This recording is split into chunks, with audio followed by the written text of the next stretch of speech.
Welcome to another episode of the Game Theory Podcast. This is episode 57, and the name of it is Creatures Such as We, which comes from a Carl Sagan quote. Yes, And from a game. Yes, I'm going to look up the quote so that I don't butcher it, because I almost did. And every time I do a quote, I'm like the Tim the Toolman Taylor for all those, Tool Time, like 90s fans. What? Where, like, someone, somebody, like, Wilson, this guy across the fence, would say something wise, and then Tim would come back and completely butcher it. That's me with quotes. I always mess it up. But I'm basically, glad that they've drifted away from that stereotype of dads being really stupid in media. yeah, right. Oh, wait, no, we're still embracing that. It's been 30 years. That's still a thing. Ever since, I don't know, Bob Saget was pretty cool. He was a good dad. But Married with Children dad was an idiot. Tim the Toolman Taylor. King of Basically, Queens. Everybody yeah. loves Raymond.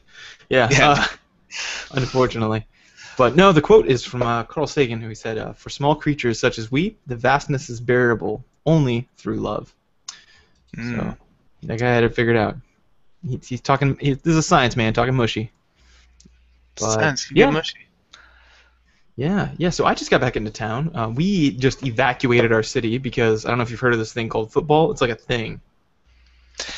It is a thing, and I happened to catch the end of that game that took place in your city. It was just on by chance when I was working out at the gym. It was on the TV, and I thought of that, and I thought, wow, that's why Jeremiah can no longer be in his home. Because of you people, dude. We had I guess college game day is like a thing. They're like, college game day is gonna be in the Grove, and I was like, of course it is, because it's college and it's game day. And they're like, no, it's like an ESPN thing. I was like, oh, okay, cool. And they're like, yeah, Katy Perry's gonna be there. And I was like, well, that's kind of cool, I guess, because why would she come down to Mississippi? This place sucks. But apparently she was on like the show, and like everybody's freaking out because it's Oxford and we're horrible. But yeah, so I evacuated because by like Wednesday afternoon and Thursday morning, there were people already starting to park all along the sides of the roads for like the game on Saturday. So no, Sunday? No, Saturday. Saturday. It was insane, and you just can't get anywhere in our city with that. But anyway, so we took off. We actually rent our house out for this because suckers will pay like $1,400 to stay at our crappy little 3-bedroom house for a weekend, just so they can walk there and walk back completely blitzed, I guess. But anyway, so we took that money and we ran to the hills, literally. We went to the Appalachian Mountains and hung out there in a cabin, this really, really nice cabin with like a jacuzzi and a hot tub and all kinds of stuff. It's like 4 stories. Much better than our house, which was rented for more, apparently. But you didn't get to see the game. I did not get to see the game. I did not. Instead, I got wonderful relaxation, and I went like hiking, and oh god, we did all kinds of stuff in the woods. It was awesome. So something occurred to me when I was watching the game on the periphery of my vision. You know how during football season, I don't know if your parents are this way, but like lots of people in my family, like cousins, my parents, like everyone just has this sacred time that's like 2 to 3 hours where we watch the game. Oh yeah. And it's just a thing, right? Like the wife like makes chips and dip, and she's totally cool with it. And you invite all your buddies over, maybe you have some beers, and you watch the game, right? Like this is just like it's what we do. It's not even a consideration. Yeah. What the hell? Like, why don't we do something like that as gamers? Like, that's brilliant. I know. That is brilliant. Like, everyone's on board with it. There's no... It's like a LAN party that happens in 3-hour chunks over the course of an entire season, where you and your friends get together, and let's say instead of watching the game, you're playing games, but your wives are just on board with it because they understand that Saturday is game day.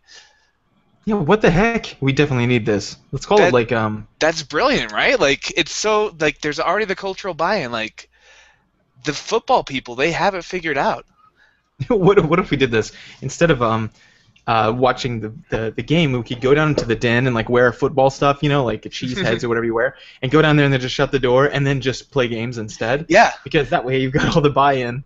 Yeah, you've got all that buy-in from football. So guys, if you are like most people and you'd love to play games with your friends, but you cannot, it's hard to schedule the time. It's hard to get your wives to give you that time off in the middle of the day, like the middle of a Saturday when the kids are home from school. Like you just don't have to be a dad for 3 hours. It's crazy. Like it's automatically approved. It's like, oh well, it's the game. It's the game. Yeah. Oh, he's watching the game. And don't mess with him. Don't mess with him. Yeah, he gets real cranky. It's really intense when he's watching the game. So we just gotta leave Daddy alone for 3 hours. imagine watching a football game and getting crazy about it, and then imagine like playing a game like multiplayer and actually losing. For some reason, we get labeled nerd rage, but like when they do it and they freak out and throw their beer cans and stuff at the TV, that's just it's guy stuff, just watching TV. He's just really invested in this game that's being performed by complete strangers who he has no stake in. His blood pressure's getting all up, and you're in a chair like probably hundreds of miles away, thousands maybe, from this game. Doesn't matter. You're still totally okay to freak out. And this isn't like a once a year thing like it is with like a LAN party. This is every weekend for the entire football season. If your team is playing, it's like a free pass to just hang out with your buddies and drink and watch games. Yeah, change watch to play, and that's the dream. I know, right? Yeah, my advisor is actually exactly opposite. His wife watches the football games, and like he's just like, oh, she just shuts down for the whole evening. And I'm like, why? How is that a thing? Like, man, it's one season of just ridiculous. I guess you kind of have that, or you have podcast time that's kind of like your once a week thing that you get to do for a hobby. Yeah, I mean, if I had the choice, if there's no repercussion, of course I'd rather be gaming, playing a game with you rather than doing a podcast. I mean, but it's easier to get the buy-in for the podcast. It is, yeah, it is.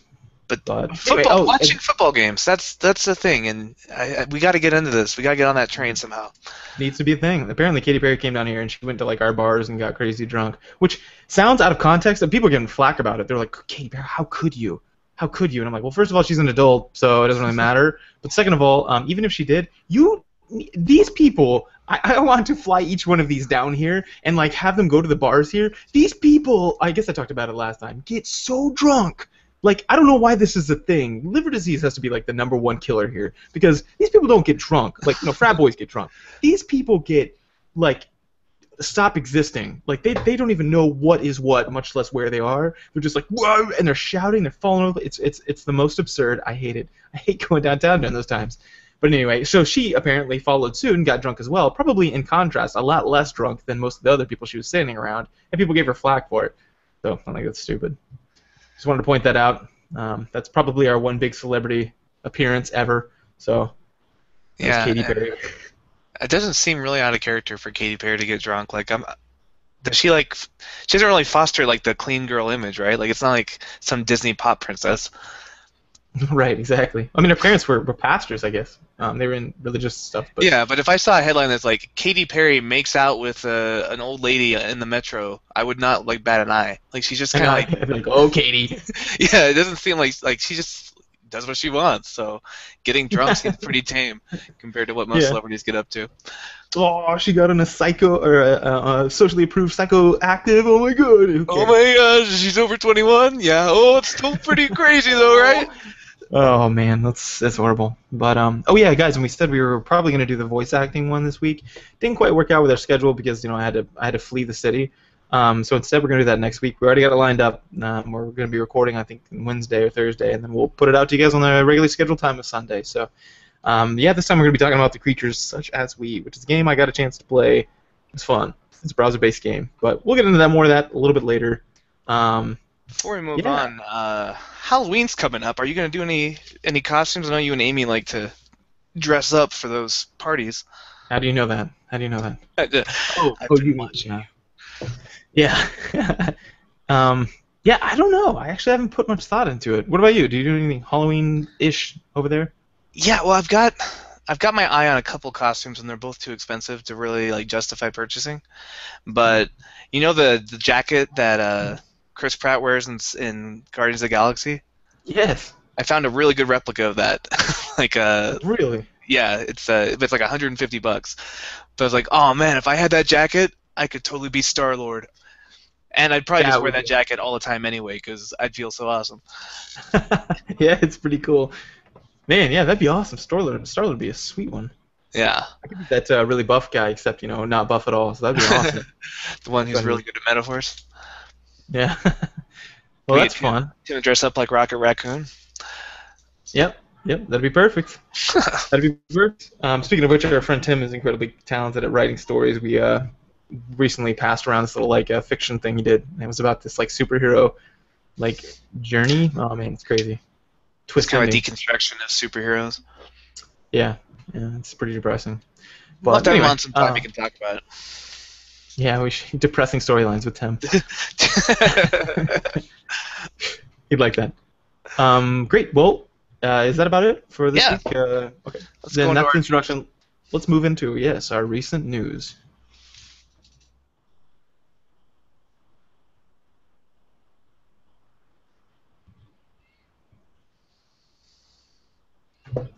All right, this is the recent news section, and we're going to be talking about what's been going on in the news. It's been kind of a little bit slow this week. Yeah, not a lot of news this week, so we just mostly have just kind of interesting, fun little articles that aren't really groundbreaking news per se.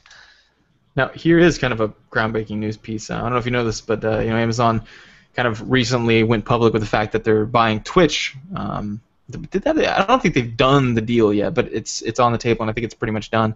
They're going to buy Twitch TV, which is like a video game streaming site that I watch from time to time on one of my monitors. I like watching people play games and learning from it. We actually talked about this on the atheist analysis thing that we were just on. Yeah. Yeah, about the fact that Twitch is like something you can do. But if you guys haven't listened to that, you should give it a listen. It was a fun little conversation. Don't let the name turn you off. We talked about atheism like 2% of the time. Mostly it was just gaming. Even that, yeah. We mentioned it like once, I think. But the rest was a lot of fun. We sat around and just we had a good time. We were laughing most of the time. So, it was fun. But so Amazon buying Twitch, that's a big deal. And to the point where these kinds of news items are actually getting covered in like mainstream news nowadays, and one of which is CBS. This one made the news in the gaming circles because one of the guys, I guess his name is Luke something. He's a broadcaster. Is that the name of him? News anchor guy. Anyway, that guy. He's on the job of this team who's reading this news. Luke Burbank, that's his name. And he starts like in on it, like video game stuff. And he says, the hard thing about the real world is that there isn't a controller for it. You can't just move people around with your super strength or jump over things if they're in your way. The real world is a game you can spend your entire life trying to master and probably never will. It's full of heartbreak and triumph and genuinely terrifying moments. Oh, that's cool. Yeah, good point. And then he starts pointing out the fact that here's a fun fact. Did you know the real world is broadcasting in 3D? The real world all the time? I know, amazing. And he thinks he's like all kinds of clever and stuff. Lol. It's like this nerd shaming whenever we're like a big part of culture, if not the dominant subculture is now the culture. Also, you don't get to be clever when you're ripping off a bit that Sesame Street did like a year ago. Yeah. Do you remember that one where they're like looking around like, look at this real world. Look at that high definition nature graphics. Yeah, I mean, this is just one of those generational gaps, I think, and maybe he never saw that either.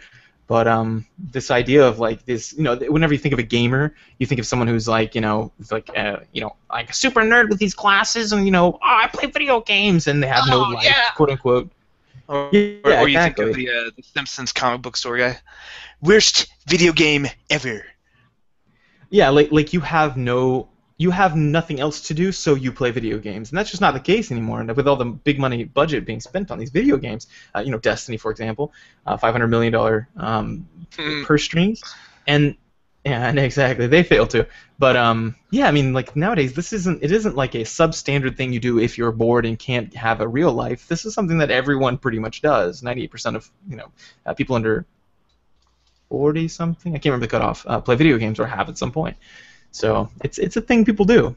But anyway, I'm just sick of this like nerd shaming thing that is like totally cool with older people, because the younger kids, we're all a little nerdy. We have phone games. It's the dying gasp of a generation that knows it's going to be irrelevant soon.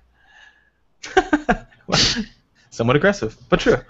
Yeah, it happens every time. Like as one generation ages into irrelevance and a new one takes its place, there's always a pushback.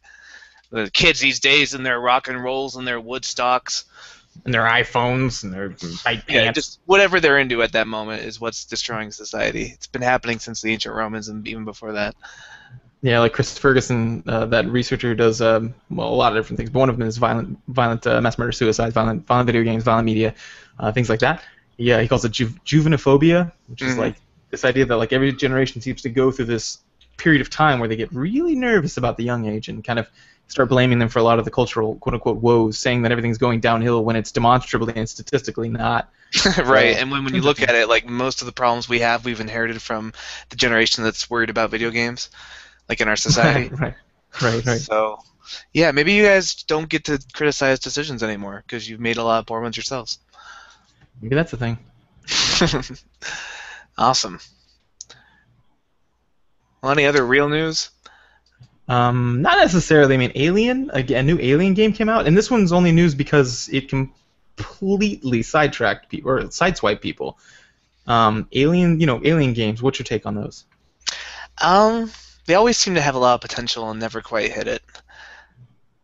Yeah, yeah. That seems to be the consensus. Like it's a universe that seems made for video games, right? Like the Alien, like natural selection too is basically aliens.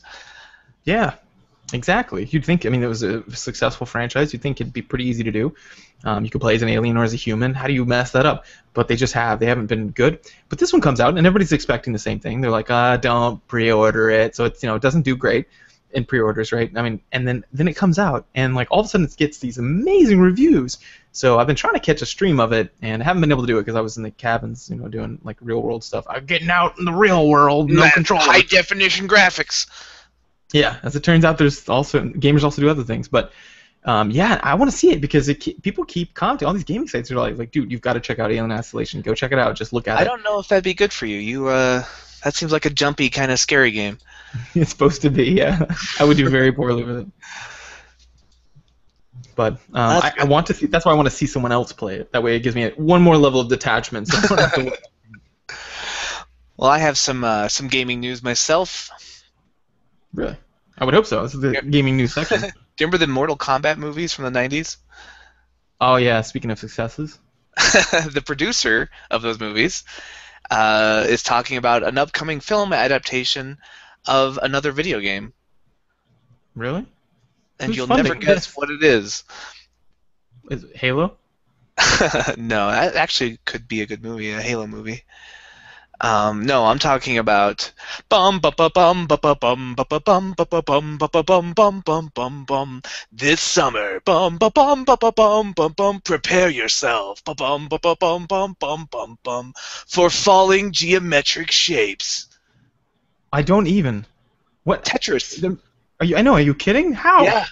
No, it's coming. It's coming. What is the plot? What? All they say is it's a very big epic sci-fi movie. This isn't a movie with a bunch of lines running around the page. We're not giving feet to geometric shapes. Brands are the new stars of Hollywood. We had a story behind Tetris which makes it more of an imaginative thing. Now the good news is Threshold's animation division has done short form work on Lego Star Wars and Marvel superheroes, so they've done some good stuff there. But again, how? This is Tetris. It's going to be a movie somehow.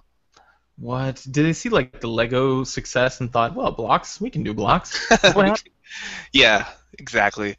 We're gonna see Rob Schneider as like the T-shaped piece. Rob Schneider stars in Tetris.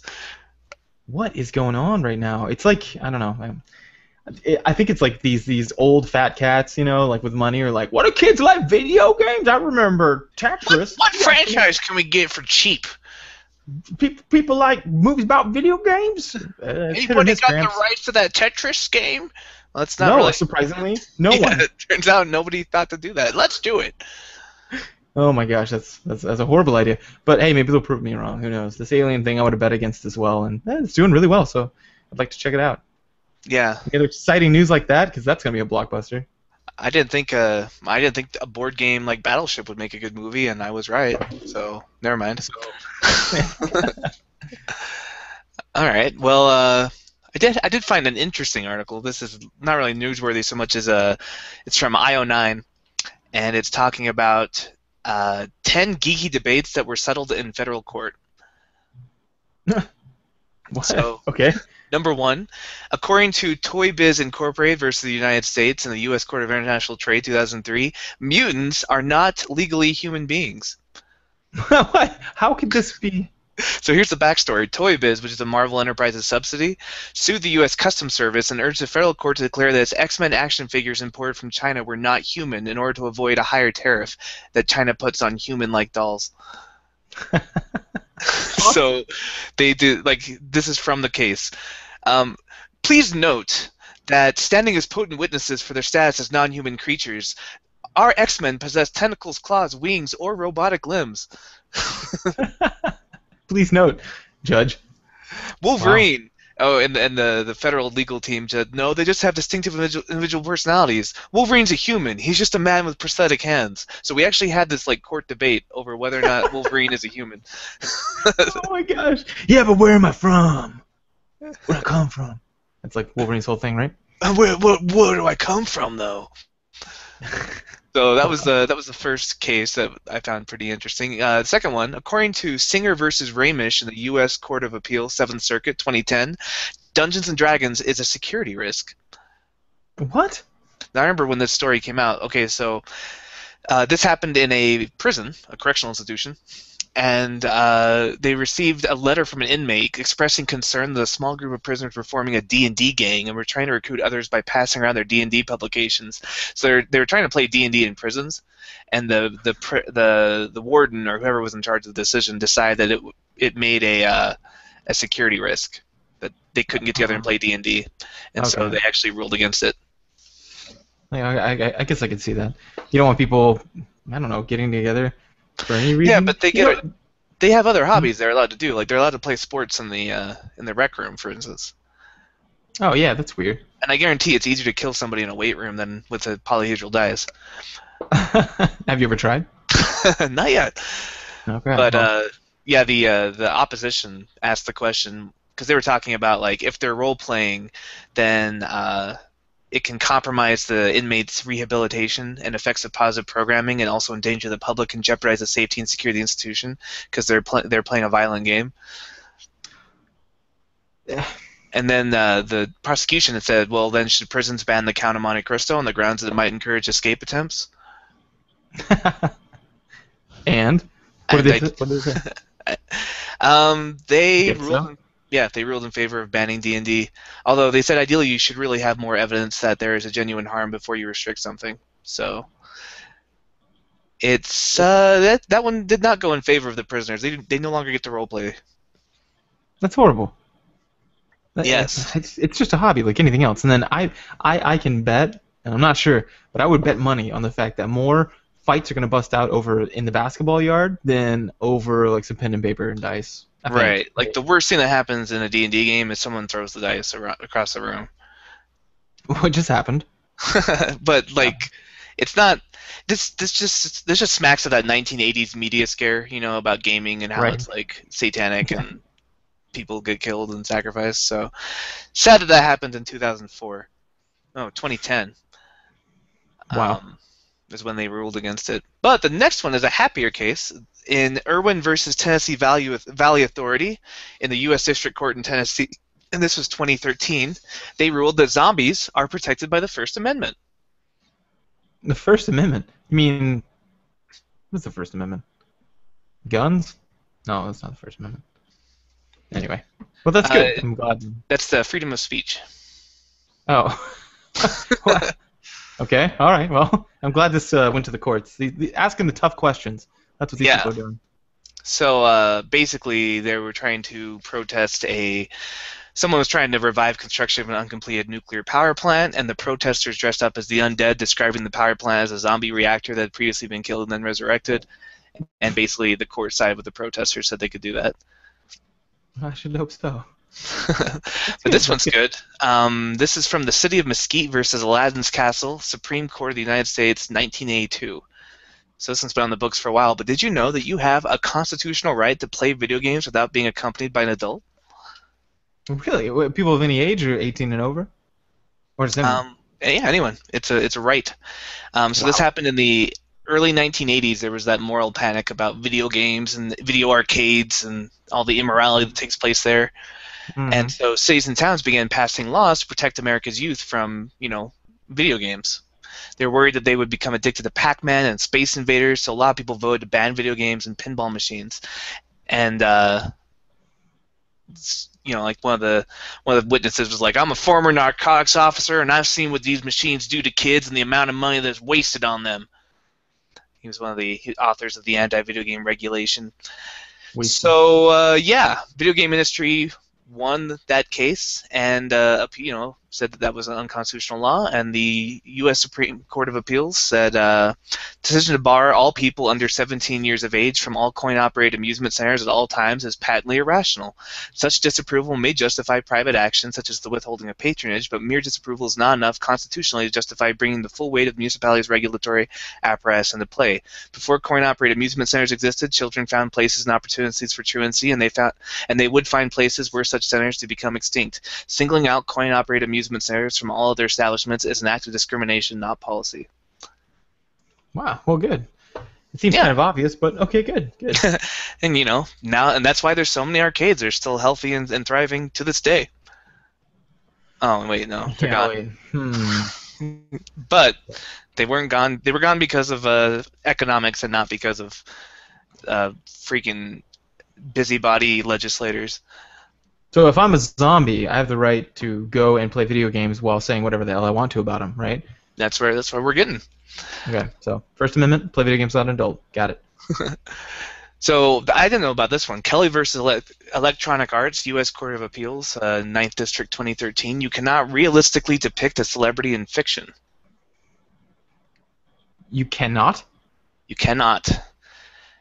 Even if you do not use a celebrity's name, this would be a violation of the celebrity's right of publicity, which is sort of like the right to privacy for public figures. So based on that ruling, a court may actually be able to issue an injunction against showing a movie like The Social Network because it realistically depicts Mark Zuckerberg. Well, why has no one enforced this then? Look at Family Guy. It's an obscure lawsuit in 2013, so I just don't think it's made it very famous yet. But that seems like a game changer. Yeah, it's pretty big. Holy crap! So what's dangerous about this ruling? Court, you said? This was from the U.S. Court of Appeals, 9th District. Wow. Okay. So what's dangerous about this ruling is that it punishes creators who strive for realism. So Futurama's use of famous people's heads in their stories would likely be protected because the scenario isn't realistic, but that dark futuristic story you were thinking of writing about the exploits of an American ex-president who's obsessed with placing his entire nation under surveillance using drones, that might just be so realistic that it gets your story sued out of existence. So it's a pretty big game-changing lawsuit. Yeah, I guess so. But well, that's going to fundamentally change a lot of things we do in America. Like, unless this gets overturned, like the Supreme Court could still overturn this, I think, right? Isn't the Court of Appeals below that? Yeah. I don't remember. Yeah, it can get well, this is the Court of Appeals, so it looks like it's been appealed, this lawsuit. Wow. But yeah, this is a very big Big Brother is watching you kind of moment, which didn't get any coverage in the mainstream media. Yeah, that's weird, man. But what I immediately thought of was Ellie from The Last of Us. I was like, oh man, maybe Ellen Page can shut that game down now. Yeah. Yeah, because that's clearly her. Yeah, because it says that even if they do not use the name, like if it's a realistic depiction of them. Okay. Yeah, that's probably getting shut down then. Although it's not really depicting her, it's like a different character, so maybe not. But yeah, anyway, opens up that question, right? But yeah, it's a whole thing. That's crazy. Crazy. And then there's a famous one from the 80s. This one was when Reagan tried to unveil his Strategic Defense Initiative. They began calling it the Star Wars program, and George Lucas tried to put a stop to that because Star Wars is kind of his thing. Yeah. Yeah. So he unveiled it. He sued the two public interest groups that were using the name Star Wars for their advertisements. The district judge ruled against Lucas, so Star Wars stuck for the name of the program. That's weird. Why? It's funny if you read his decision. He's kind of trolling Lucas as well. He says, not so long ago, in a studio far, far away from the policymakers in Washington, D.C., George Lucas conceived an imaginary galaxy where fantastic creatures and courageous knights battled an evil empire with spaceship, blaster guns, and lightsabers. Meanwhile, in the real world of defense strategy and international politics, newspapers, politicians, scientists, and spokesmen of allied and enemy nations have chosen to characterize the Reagan administration's Strategic Defense Initiative, SDI, as its Star Wars program. And they just kind of goes in. about it, but he says trademark laws regulate unfair competition, not the parallel development of new dictionary meanings and the everyday give and take of human discourse. Plaintiff is in the difficult position of objecting because what he has depicted as fantasy may be frightening when depicted as a potential reality. Plaintiff must be left to his own devices to maintain the strength of his trademark by making the differentiation clear and convincing. So basically he's saying because this isn't like two competing brands like selling things, trademark law doesn't protect him. Yeah, but I mean that's still I don't know. I feel like that if that was anyone else, the government would have been pissed about that. But whatever. What do I know? He says, since Jonathan Swift's time, creators of fictional worlds have seen their vocabulary for fantasy appropriated to describe reality. Right. Yeah, but you're still using someone's name to talk about blasting people, to Well, death. I mean, didn't Obama have a Death Star program at one point? Yeah, probably. Which should also be bad. I don't know. You shouldn't be able to slander someone's junk and get away with it. But what do I know? So this one's a great one for our Trek fans in the audience. I believe they call themselves Trekkies or Trekkers or Trek fans. I don't know. I'm not One of those. Yeah. Yeah. But Bolden versus Colvin, U.S. District Court, Tennessee, 2013. This is last year. Rules: Star Trek fans are not, by definition, mentally impaired. Oh, well, that settles that. Okay. You owe me $5. So basically, this guy was trying to get off on a medical technicality, like the I was too crazy to know better defense, whatever that's called. Right, yeah. And one of the things that they used to like assess Bolden's mental health was a statement saying that Bolden's passion for collecting Star Trek memorabilia was evidence that he couldn't fully function as an adult. Oh, jeez. Yeah, the court Come on. graciously noted, and I quote, "The fact that the claimant collected Star Trek memorabilia into his 40s, while perhaps not the norm in rural Tennessee, is a hobby that literally tens of thousands, if not hundreds of thousands of people routinely engage in, as evidenced by the well-attended Star Trek conventions and brisk sales of Star Trek memorabilia on eBay. Some people even dress up as their favorite characters on Star Trek when attending the conventions. This does not establish they are mentally ill." Well, that's good. Next time somebody's like, you guys might be crazy to do that, but like, actually, and then cite it. Yeah. That's fun. So that was my favorite of the cases. But there's a lot more. If you guys want to read the IO9 article, just type in geeky debate settled by federal courts, and you can see them. But pretty fun when the courts have to step in for pure nonsense. Wow. Well, I'm glad these things are officially deliberated. I wish they would have done Superman versus Hulk, and then it would have been good to go. There actually was one that was Superman versus Shazam. Really?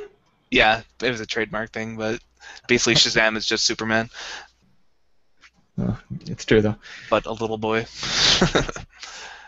So that's fun. And speaking of figurines, I found another. This was a poll that it's a Japanese magazine aimed towards women called My Navy Woman, and it asked them. They interviewed 231 women and asked them to reveal the things that they would hate their boyfriends to collect. And I found the results a little bit sad for me because. What are they? All right. So number 9, things related to anime. I hate this because it's otaku-like, said a 24-year-old IT worker. Also tied with that was otaku-related goods, which I guess seems like there's a lot of crossover there. Okay. Number 8. Okay, so this was like the number 8 on this list of 10 things. Number 8, adult videos or sexy DVDs. It seems totally lewd, says a 28-year-old pharmaceutical professional. So basically, pornos were made number 8 on the list. I mean, collecting them? Yeah, collecting them. Better than that, better than collecting pornos, number 7, collecting bugs or insects. Really? I hate bugs, and it seems dirty and gross, says a 27-year-old IT engineer. And so, yeah, this basically means that they open a drawer and they see a bunch of like moths pinned up. They freak out. They see like a collection of pornos. They're like, oh well, it's weird, but it could be bugs, could be worse. So they're like, what are those? Are those anal beads? Beads? And like, no, actually bees. I'm like, bees. Nice Arrested Development throwback. The bugs are worse. See. Number 6 was women's underwear, which well, yeah. I think I'm on board with that. Heterosexual males, right? Yeah. Okay. Because if it's females, I don't think there's anything wrong with that. They're probably just No, collecting because they yeah, don't. that's one thing about the study. They didn't interview any gay or bisexual women, so we're just getting what they don't like men to collect. Okay, fair enough. Um, Number 5, idol goods. Idol? And number 4, idol pictures, books, and posters. I feel like it really doesn't matter if I'm here or not. Okay, so this comes into a cultural thing. Idols in Japan are kind of like the closest thing we have is like pop princesses, like Britney Spears at her prime. Okay. But it's basically they're kind of like models and sometimes also singers. Okay, got it. It's like super super softcore. Like they're usually just like in bikinis and stuff. But yeah, obviously they don't want their boyfriends collecting their. And they have a lot of weird merchandise. Like they'll have those body pillows. Like they'll have those, but with a idol on it. So it looks like you're spooning her. That's a no-go. That's well into creep territory there. So. Right. I'm on board. Okay, though. Number 3, number 2, and number 1. Now, these things are far worse than anything else on the list. They got way more votes. Okay. Anime figures, Bishoujo figures, and just figures in general. What are Bishoujo? Bishoujo is it's a genre of anime that's kind of more like girly animes, like girl. Like shoujo is like young girl, so it's like Sailor Moon, and so like bishoujo is like pretty girls, like teenage or older, I guess. Okay. I don't know, someone that actually speaks Japanese can correct me on that, but it's basically just like like when you go into like a collector store, like a gaming store, and they have those little figurines, and sometimes they'll have like a really busty Morrigan or some kind of like very booby kind of figurine where you feel kind of embarrassed to have that on your desk. Yeah. Yeah, I think that's what that is. Okay, well that makes sense too, I guess. But I don't know about worse than like women's underpants. And number 1 was just figures. Like I've got several figures on my desk at work. Like I've got Captain America. I've got Nick Fury. Those are worse than women's underpants and pornos. Wow. Well, you need to turn your life around, David. I do. Go out there, find some hustler videos, and start collecting them. Don't just watch them. Collect them. Like, oh, I'm missing 13. Ah, the worst. No, yeah. When I move to Japan, I'll have to like cash in all my figures, and I'll go to one of those like vending machines that sell women's panties. What? Oh yeah, those exist in Japan. Oh my gosh. Oh, Japan. What are you doing? Okay, so well, good times. Good times. And yeah. Other than that, the only thing I saw that was kind of worth mentioning is there are fans remaking Ocarina of Time in 2D. Oh, cool. So like a Link to the Past kind of thing? Yeah, looks like Link to the Past graphics. Like a lot of the sprites are the same. So like you start off in Kokiri Forest, and it's got like Super Nintendo versions of the songs. So it's like bum bum bum bum bum bum bum ba da da da da da da da da, and that weird synthesizer SNES soundtrack. Yeah. And it's all just like a top-down 2D Zelda version of that game. So I think if they don't get shut down with a cease and desist, that'll be a fun game to play. Oddly, that would be an improvement on graphics for me because of that whole Uncanny Valley, Like, I'd rather see the sprites than, like, the crappy 3D. Right, you'll notice a lot of those Super Nintendo games age a lot better than, like, the early N64 stuff. Mm-hmm. Yeah. I remember when Ocarina of Time came out, and I was just like, "These graphics, they're blowing me away." I would just zoom into like the first-person view and just look around and be like, "Oh my God, what am I looking at? This is amazing!" Look at that! Oh, that ivy bitmap. Oh, yeah, that texture on that ivy wall. That was crazy. Yeah, so I bet I could walk up and climb it. No, I can't. It's just back up. But still, bitmap. Oh, so good. But yeah, you're right. Now, like the SNES graphics are a lot easier to go back and play. Yeah. Well, that's good. Right to news. For not having much news, we actually ran pretty long in that section. So, oh well. You're welcome. So yeah, let's move on to the next section then. Gaming experiences.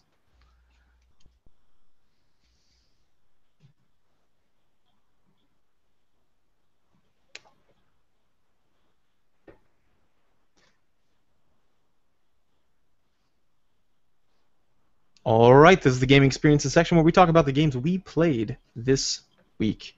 Well, obviously, besides the creatures such as that we played, what other kind of games do you have your hands on? Oh my goodness. I basically just played Hyrule Warriors until Friday, where my copy of Smash Brothers was due to arrive in the mail. Nice. And it did not arrive because, like an idiot, I forgot to update my address book, so it shipped to my parents' house. Ah, Right. But no. no fear. I called my brother who was happened to be at the house, and I was like, "Look on the porch," and he's like, "There's a game here," and I'm like, "That is really sad." And then he was like, "Oh, is that Smash Brothers?" And he's like, "Yeah," and he's like, "Well, I was thinking about buying it," and I was like, "Would you care to purchase it from me?" And he said, "Okay." Does it come with free instant delivery? And I'm like, "It certainly does." So he ended up buying that game from me, and I ended up trying to find a copy of this game, which was harder than I thought it would be. Like, this is a game you can download directly, you know. So I was like, Really? yeah, it's on the eShop. Like all the Nintendo releases on the 3DS, you can usually buy them online too. It's Hmm. just a matter of having enough memory on your drive, which I didn't because I've Right. got Fire Emblem and Pokemon and whatever else. So I was like, that's fine. Let's go to Walmart. Well, Walmart didn't have it. And I was like, well, that's okay. I'll go to GameStop. GameStop's sure to have it. I walk into GameStop. I take the display copy off the shelf, and I walk up to the cashier, and I'm like, hey, do you have any of these in store? And he's like, you mean any extras? I'm like, extras? No, I just want one. He's like, yeah, extras. We're sold out. I'm like, really? The game just came out today. He's like, yeah, we sold out in like 5 minutes.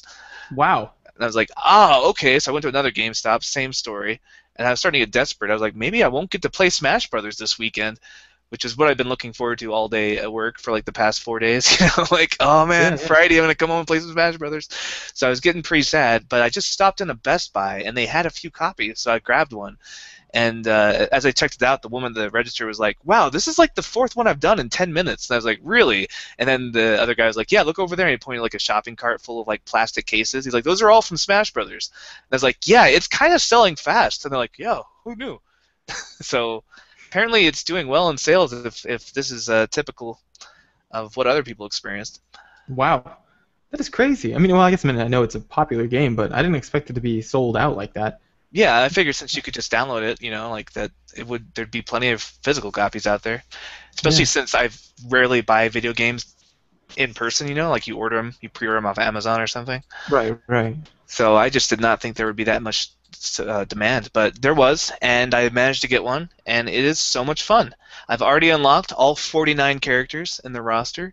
49. Really? 49. Yeah, some of them are clones, right? Like you've got like Pit and Dark Pit, who's basically just a different colored Pit. Oh, okay. Yeah. But a lot of them are cool and new, like Pac-Man, or like there's a lot of really interesting new characters. So I'm having a Did you get hard little time. Mike? Yep, I got little Mike, and Nice. I just love his theme song. So I play on his stage all the time, like the boxing Yeah. arena. Bum ba bum bum bum ba da da da da da da da da da da da. And he's really fun. Like he's so fast, and he just sucks in the air, but on the ground he's just such a powerhouse. That's awesome. He's like the anti-Falcon. Oh, oh. I'll have And to like the remember more that. the more you punch and the more you like you beat on people, like he gets a little KO gauge that fills up and it goes ding ding ding KO, and like he gets like a super punch at that point, so you get to manage Nice. that. So yeah, it's totally fun. Like the only problem I'm having with it is I can't decide what character to be my main. Like Right. that's the happy problem is I get this sense of overwhelmingness whenever it's like choose your character, and I'm like I don't know. There's so many. So you just end up going random because I just can't pick. I can't decide. Oh my gosh. I kind of want to play that game. Especially want to play that little Mike guy, because I've been playing the crap out of some Punch Out Wii, Yeah, and I say the crap out of it. But he's super we already fun. talked. Yeah, I love those games. So that's great.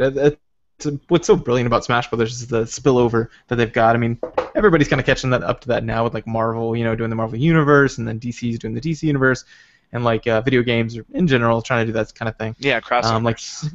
PlayStation tried to do it with All Stars. You see that PlayStation All Stars or something? Yeah, Um, and like there was like a racing game that PlayStation did with like I Banjo forget what it is Kazooie. No, right. not Banjo Kazooie. The Crash Bandicoot. Yeah, and then there was what's that Little Big Planet cart or something, cart something, whatever. Yeah, a lot of these spillovers because I mean it's a cash cow. I mean you invested in the franchise, one franchise, and you spill over, and it's awesome.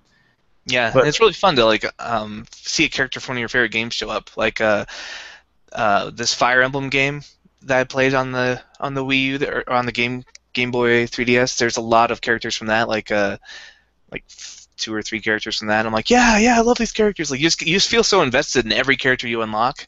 Like when the um, I was about to spoil one of the secret characters, but yeah, lots of fun.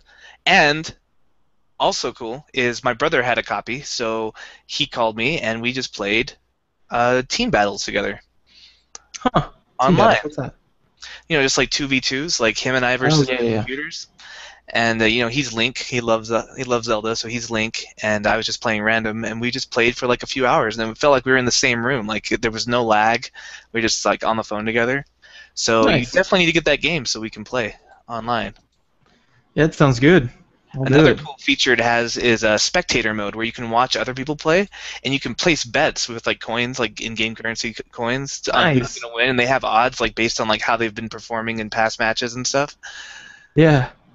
And they've also got like this thing where like for 2 weeks it'll say like Mario versus Mega Man, and it's like which character is the best, like because you always have this arguments about which character wins more or which character is stronger.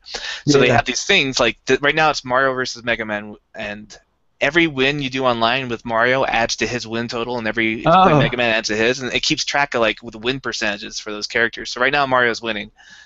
that's smart. That's awesome. Yeah. That's kind of like this quest they do in other games. That's awesome. Yeah, there's so many features. Like all the characters are customizable, right? So you can import your Mii in there and like fully customize their moveset, and you find equipment that like it's like plus attack power minus speed or something, right? So you can put that on, tweak the stats out to make like the perfect blend of speed, defense, and offense that like Yeah. fits your playstyle. But you can also do that for the main characters. So you can take like Pikachu and you say, I want to make a slow Pikachu that's really strong, and you can like tweak him out that way, and you can change out his movesets. Like there's this normal B move, which is like that little thunderbolt thing that goes across the screen, and you could like make it like a slower. Larger one, or a smaller, faster one, or just like one that shoots through the air instead of goes across the ground. So you Huh. can tweak the movesets too, and like make completely custom characters that way. Oh, that's probably makes online battles quite a lot different. Well, 'Cause you don't know what's coming. it's turned off by default, and you can only use your custom characters against friends. Like you can't use it in like competitive online play because Right. it's hard to balance that when you can completely tweak them that way. But it's just fun to mess around with. Well, that's fun. So the downsides of the game, it translates beautifully, 60 frames per second. It really does well, but the screen feels small for all the action. Like I've got the normal 3DS and not the extra large one, so it's like it almost feels like it can't contain all the Smash. All the Smash. And it's also hard to get used to the controls because you're using that little circle pad instead of a joystick. Like we're used to the GameCube controller, right? It's hard. Right. Like the circle pad's just not as accurate as a joystick would be. So it feels a little like less responsive.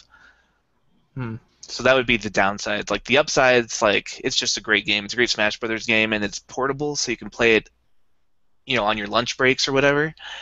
But if you are only gonna buy one, I'm gonna give them both. But if you're only gonna buy one and you really like to have the precision play, I'd wait for the Wii U version. Yeah. So my only question is, did they fix Falcon? Oh, Falcon's a lot better now. Yes. They took away slipping from the Nice. brawl, so there's no more of him just falling for no reason. He's actually pretty powerful. I've been watching him in spectator mode, and he tends to win. Nice. Well, I like that. Been a fanboy for a while, so Yeah. that's good. So but you're gonna have a hard time, man. Like I've been a Pikachu fan for a while, but there's so many characters, Like I almost want to like make a new one my main just to branch out. Yeah. Like you might find yourself wanting to play Little Mac. So I already do. Yeah. it'll be interesting to see. But yeah, highly recommend it if you're a Smash Brothers fan at all. Aside from the circle pad being less awesome as the joystick, that's really my only complaint with it. Well, that's awesome. Yeah, I'll probably give that a shot. I finally got around to playing this game that someone bought me. It's a Paper Sorcerer. It's a weird little Steam game, like a little independent game. And I was like, what is this? But it's kind of fun. Like it's like this. The drawing style is like sort of like first edition D&D books. You remember those? Yeah. Like it's almost like that. And the drawings, it's pretty awesome. and you fight different characters and stuff. Really, it's just like you walk through a dungeon. It's almost like top-down D&D. Like you walk through a dungeon and you meet people. You have to make decisions on what you do, and you upgrade gear and stuff and stats, and you build a team. So you can summon. You're the sorcerer, and you get to summon some stuff. And it's just got a funny sense of humor, and it's and a pretty clever plot. Like as it turns out, like as you're going through, suddenly the art style starts to make sense because you're in a book. You're a book character. Okay. And you're trying to escape the book by destroying the bindings and stuff. So it ends up being like, for a tiny little like whatever $1 game, whatever it was, it ends up being pretty cool. So anyway, I'm having fun with it. If I can get back to it, once I finish my work for this week, I should be good to go. Yeah, it looks So, kind of like enjoying that old like Bard's Tale kind of style game, or Eye of the Yeah. Beholder. You're just like going through like hallways and you have like a first-person view. Yep. It's a lot like that. And it's fun, like, and it's clever, and like little jokes kind of here and there. Not like clever like Scott Pilgrim type, but clever. I mean, in a lower scale sense. But Okay. it's pretty fun. Pretty fun. If you ever get a chance to play it, I mean, you might as well. I don't know if it's gonna be something you're gonna beat. I don't know yet, but it is. I did find myself coming back to it a few times, which is I didn't expect. But Cool. I've also played that Kingdoms of Amalur game. Reckoning. Have you heard of it? I remember when that Yeah, came out. Yeah, I got it for like 99 cents, like on some Steam summer sale, and I never got around to it. And but I heard that R.A. Salvatore, that author, Mm-hmm. he wrote this whole like story or the whole like world. Yeah, he created it and wrote the story. So Is it about a dark elf who is really good but nobody understands him? yeah, the guy who sounds like when your TV goes out. Yeah. Yeah, no, it's actually you make whoever you want, but it ends up being like like R.A. Salvatore. It's a little juvenile, but it's still it's him. He's very very creative, like as far as like visuals or like ideas go. So it's pretty good. I mean, it's not great. I don't see why people went absolutely nuts about this, but the combat's fun. So It seemed kind of a flash in the pan game. I remember when everyone was talking about it when it came out and then it just vanished. I think the thing about it is it's gimmicky. It's the combat is fun, which is like the first time in any RPG where the combat is just really. I mean the gameplay combat, not just like I like turn-based stuff, But Right. that's to me. I know that's because like I've got this weird autistic tick or something where I just love being able to like pore over decisions. Hence why I like Hearthstone. But like this is just fun. It's real time and it's just fun. You can switch between different things and you can spell, and it's an RPG where it's not like you wear heavy armor, therefore you can't cast spells, or you cast spells and you can't wear heavy armor. It's you can, if you want, you can like through a couple spells and really kind of levels up almost like Dungeon Siege old school, where when you use it, it gets better. Just kind of whatever thing. you're doing is what you get good at. Is that right?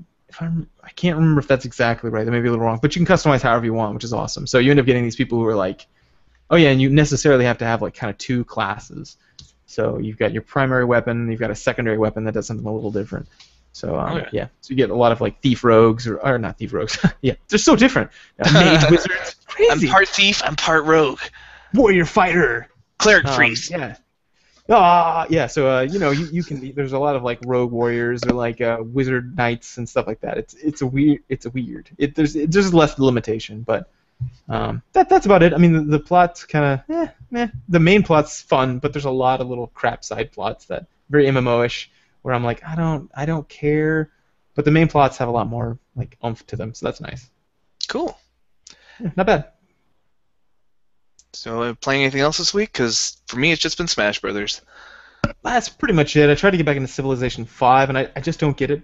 I don't get Civilization 5. I like Total War, because it's realistic and it's fun. You can siege places and you can make huge armies and fight on battlefields. But Civilization 5 just seems like really like the cartoony style and like I don't get it yet. The weird anachronisms when like everybody's in a different age, like not like a different decade of technology, but like your Stone Age neighbors will try and attack your tanks. And you're like, wait, what? Did you guys not invest anything in technology? Exactly, that's weird to me. I don't know. And also, I don't saying play Gandhi is like a real bastard in that game. Yeah, because he's got that population growth mechanic or whatever. He's such a dick. I think He always betrays you, and you're like, what, Gandhi? No, peace, man. He's like, peas, that's right, I'm hungry. So he'll just take over your whole world. Yep. But not good. But that's about it. Like, it was fun. I had a good time. Yeah, and I hope to play actually more games hopefully coming up because I've been pretty busy. You have been. So, if that wraps up that section, we will get on to the topic at hand, which is this game called Creatures Such as We in the in-depth analysis portion.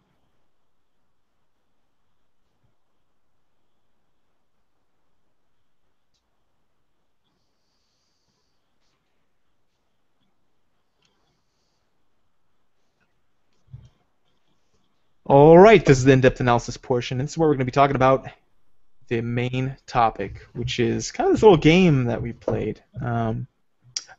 So, by way of introduction, like the game is like this. It's there's one of the guys who's been on the show before. His name's Russell Glasser. I became kind of friends with him, and as it turns out, his wife she works in the gaming industry, which before I didn't know to what extent, but suddenly I see that she's made this game, and she's I guess won a couple awards and stuff, and she made this new game that's in some competition, and I just so happened to run across it on Facebook, and I thought, well, let's see what that's all about, and I clicked on it. And it's called Creatures Such as We. It's like a browser-based choice game, so it's like a choose-your-own-adventure type plot, where like you get a wall of text, and you kind of read through the story, and it builds a narrative, and then you get to make meaningful decisions based on it. So you get a lot of like branching possibilities, and yeah, it is. For me, it surprised me. What was your general impression with it? Well, I'm big into literary theory and storytelling and what kinds of stories we tell and what makes them great and sort of the philosophy behind storytelling. Like they addressed a lot of those concerns in the meta narrative of the game, which I found interesting. Yeah, it was okay. So we make fun of things like Stanley Parable, where it's like this ham-fisted observation of gamers and gamer behavior, and it's like, oh look, you still hit the red button even though you knew you shouldn't. I was like, yeah, it's called curiosity. Yep, it's pretty well established. Thanks. Well done. Right, and there's like this narrator blatantly like shoving the lessons down your throat as you play. Yeah, he's like, I told you what the red button would kill you, and you pushed it anyway, when you could have just restarted the game. Instead, you pushed the button and destroyed yourself. You see how that's cool? That's cool. Don't you think that's cool? And you're like, yeah, okay, hey, settle down. Yeah, we get it. It's like having an ADHD kid with you, like explaining the plot of I don't know, Eternal Spotless Sunshine or Sunshine of the Spotless Mind or whatever. Eternal Sunset of the Spotless Mind. You're walking through these subtleties, and you're like, whoa, this is good, and then it's just screaming them in your ear. You're like, I got it, thank you. No, choice is an illusion. We're doomed to play out the same story again and again. Don't you see? Yeah, I understand. I just want to enjoy this right now and process it. Yeah, I know. Like I like this because the author is assuming I have a brain. So can I please do that? So this is that, but well done. Like it's it's a game about gamers. Yeah, it's very Inception.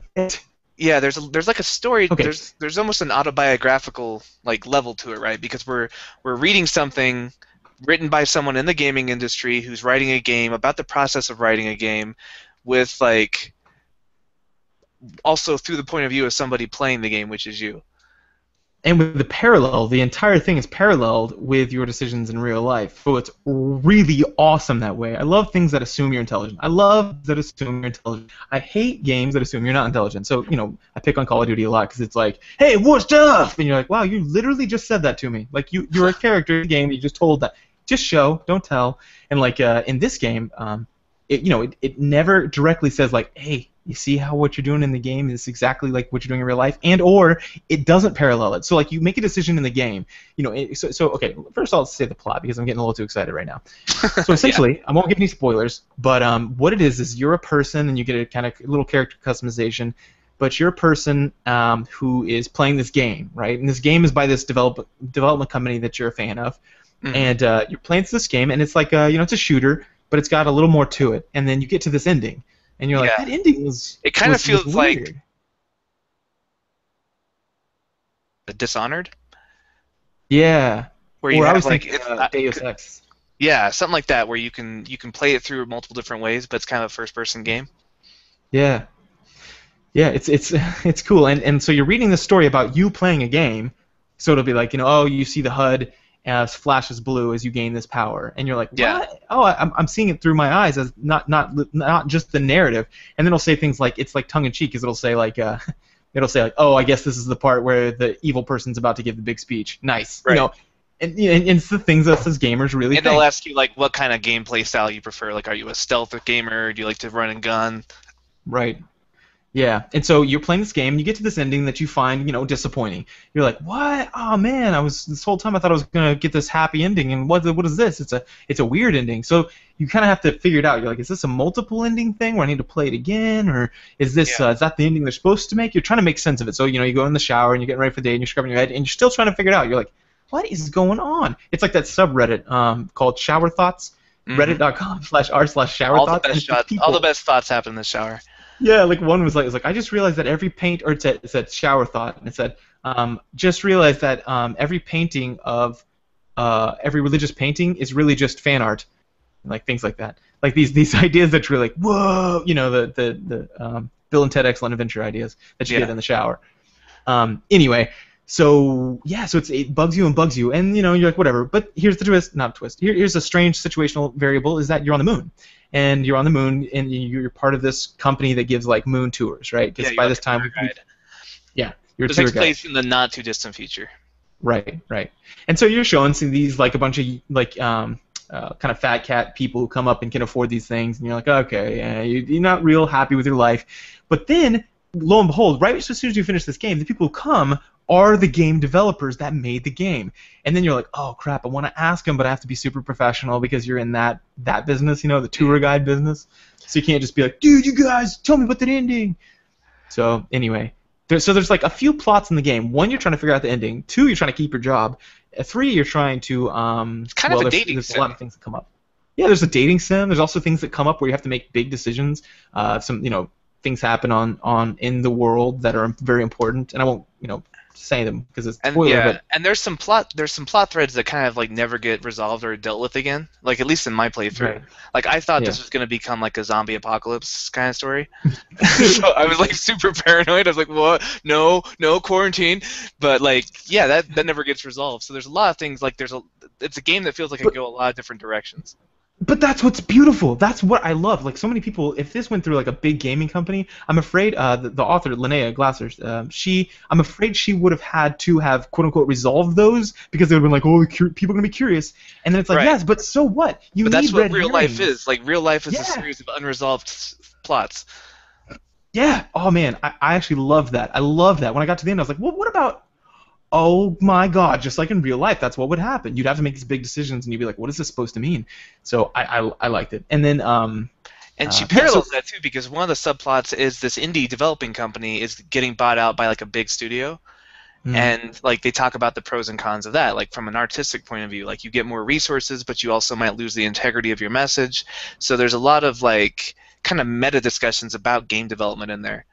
Oh, and the best part is, okay, so the whole thing like revolves around this idea of ending in art and like video games as an art and like statements that you can and should make and those sorts of conversations that a lot of people have is like, is it your right to give people a bad ending and then just let them sit on it, or do they need to fix it, or like what makes a bad ending? What constitutes a bad ending, right? Like that's what I liked is because sometimes an ending, like everybody wants a happy ending, but sometimes the best endings aren't happy, right? Like the ending of The Sopranos was really controversial, and they kind of referenced it in that game. They talked about how like one ending could be like just fade to black and not resolving anything. Mm-hmm. And I was like, yep, that's The Sopranos. Yeah, so you have to kind of figure it out yourself as a gamer if you haven't thought about this, or even if you have, it's good to like flesh it out. And you sit down, you have conversations with these people, and you're still trying to figure out like, what's with this ending? It's a little weird. So yeah, man, and then you're dancing around a lot of political things, and the decisions you make in the game. This is what's so cool. I don't know if you noticed this, David. Oh, I'm sure you did. But like the decisions you make in the game, the hard decisions you make, where it's like, dude, do you want to do this or this, ends up being paralleled in the quote unquote real world, where you're out, and you're actually doing stuff. It's like, oh, hey, this is one of those decisions where do you sacrifice the small for the big group, or that kind of thing. And also, like, oh my God, another theme was that like a lot of decisions are inevitable. Like no matter what choice you make, you're going to get the same result. Like you can kind of feel. I haven't played through it multiple times, but you can kind of feel like no matter what I would have done, this would have happened. Yeah, and which they comment about in the thing when in some of the conversations you have. You can talk to the different designers and stuff and ask them questions and probe. And that's some of the stuff they say, is like so I mean, like, is the agency like on the person? I don't know, and yeah, or like also oh yeah, like who can even critique these things? Is an expression of art from the artist, or is it from the people who are Who playing gets it? to ultimately assign meaning to something? Is it the what the artist intended or what the audience takes from it? Yeah. And at that part, I wanted my character to bring in some Bart's literary theory, like the author's dead, meaning rests upon the audience. Bring in some of my French lit, but that was not one of the options I could have chosen. So I was like, yeah, it's up to the audience. I'm like, no, it's up to the artist. We had a little debate about it, and I couldn't bring out my references. Yeah. I felt neutered. It's cool because it's almost like a role play of like what could happen. Like let's say I played a game and I finished it and I thought, what was up with that ending, which has happened a lot. And then I got a chance to like ask there's coders, there's lead designers, there's the writer, there's like all these people you can kind of sit down with and try to talk to at some point and flesh it out. And it gives kind of these philosophies behind it of like, well, what do you think? And okay, so you get to change the ending, or you get to make an ending you want. What would it look like? And then you're like, oh, well, and then, it just, I don't know. Yeah, and then does that ending feel like a real ending if you got to pick it? Yeah, right. Like if we were playing your D&D campaign, right? And we got to the end, and you're like, okay, you kill Leori, and now what happens? And we are like, I guess this happens. You're like, cool, that's the ending. Like I feel like we feel a little cheated. Like Right. as the audience, you're kind of expected to be given an ending, but if it's not the ending you wanted to begin with, you feel cheated. But then, what's the point then, right? Like that's the thing that they're saying. Like if you just want to have the ending you want, then write your own ending. Oh, that doesn't feel genuine? That's because it's not. Right, exactly. Because the ultimate like high is like when your expectation of the ending coincides with what the author writes, right? Then you're like, oh, that's cool. I was hoping it would do that or whatever, right? Assuming that you're not kind of a pessimist like myself, I guess, who's like, he's like, oh, I expected that, dang it, and I like the twist endings, not like M. Night Shyamalan, but like something that's like, whoa, they let you just like this one where it was like, oh, that plot thread never got resolved, and I'm like, that's awesome, like I love being surprised. So Yeah, this game made me think a lot about games with endings like BioShock Infinite or Mark of the Ninja, where you just go, oh man, I didn't see that coming, and you just feel kind of cool about it. hmm yeah, And I also like the idea. Maybe we should talk about, like, on a more meta level, this idea of the new game plus and the role it has in gaming, because I like I like what they did with it here. yeah. So Where the new game plus is like integrated into the story. in this game, like, yeah, what happens is you beat the game and you unlock something called story mode, and you're like, oh, I can't get to my computer for another week. You have these scheduled internet times. So in the game, so you have to sit there and stew on it for a week. But then when you come back, it's the story mode, which is like the combat's shorter, and the story it's more emphasis on the story, so it's a little more fleshed out, and so that's kind of what you're referencing. Yeah, because a lot of games will do that, right? Like when you beat the game, you can play through it again just for the story. Like you usually get to keep all the upgrades you had beginning, so the fighting takes less time, and you can just experience the story a second time. Like that's not a new thing. Chrono Trigger did that. But what this game did, that Chrono Trigger also did, was letting the new game plus actually impact the overall narrative of the story. Like I remember in Chrono Trigger, you go on the new game plus, you could go back and beat the game at various points, and that would change the ending because it's a time travel game. Yeah. And this game, like, we'll avoid spoilers, but it had a similar kind of thing where you could actually influence the narrative of the game by playing through it a second time Yeah. and get like a whole different story out of it. And Yeah. I thought the mechanic for how they did that was pretty creative. Yeah. I think, and it like changes how you would make games like that. Like I can't we can't really say anything without spoiling it. But yeah, you guys should check it out. It's called Creatures Such as We before we go on. But and it's I'll have to add in a link. I had it on my phone. I was using it on my phone because we were out in the woods, and me and my wife actually both played through it at the same time. So I would read it, and we'd make decisions together, and then we'd switch. Like if I was driving, then she would read it, or vice versa. If she was driving, I would read it, and we'd make decisions. And then pretty soon, like on like the last like few decisions, my son was in the back, and he woke up, and I didn't know, and he was like, "You should do that," and I'm like, "What?" That was pretty funny. So he made like the last 3 decisions in our game, but. Yeah, and you can also check out Lynnea Glasser's blog for like her kind of developer notes as she's writing it, like what she was thinking about for it, like inspirations. Yeah, and play the game first because there's spoilers on there. Yeah, but you can find her blog at lmdadventures.blogspot.com. Yeah, and her last few that I read were about this game. So it's pretty interesting because for me, I wanted to know more after I was done. I was like, what is going on with this? Like, or oh man, I don't. I can't. The sucky thing is we can't say a whole lot about some of the last few parts that make it so cool. Right.